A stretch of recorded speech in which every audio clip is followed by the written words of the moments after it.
Time now for This Week in Auto History here on the In Wheel Time Car Talk Show. Konrad has that. Well, I know Jeff is a fan of the of a couple of cars, so we'll have a little bit of that in here. Well, thank you, Konrad. In 1954, the Ford Thunderbird began production. You know, the original T-Bird, very iconic car. And then in 1959, the Ford Falcon was introduced as well. Not quite as iconic, but some pretty cool Falcons. There was a Sprint with a little Hypo 289 available.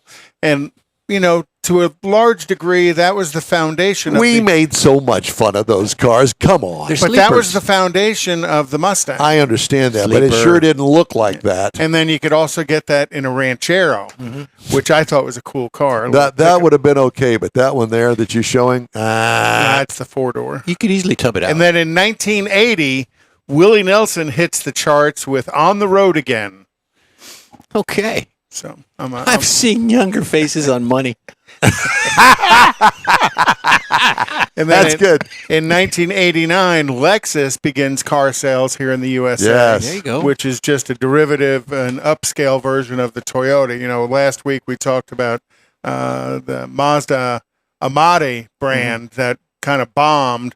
Well, Lexus to this day is still quite a desirable car in the industry. Yeah.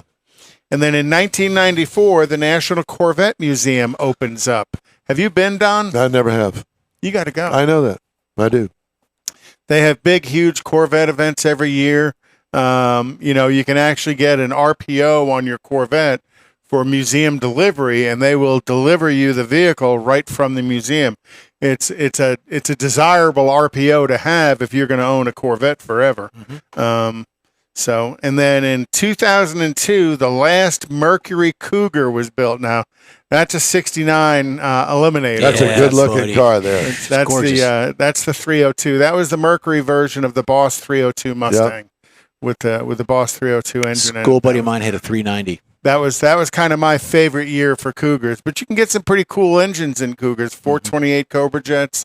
There were two Cougars that were built with the Boss 429, but they were built for the Wood Brothers kids. Yeah, large money today.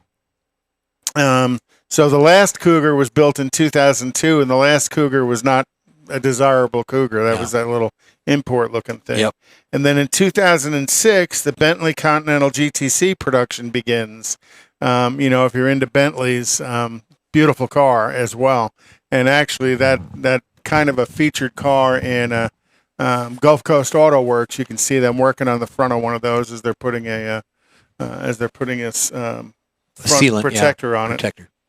So that's This Week in Auto History. Back to you, Don. All right. Thank you so much. I appreciate that.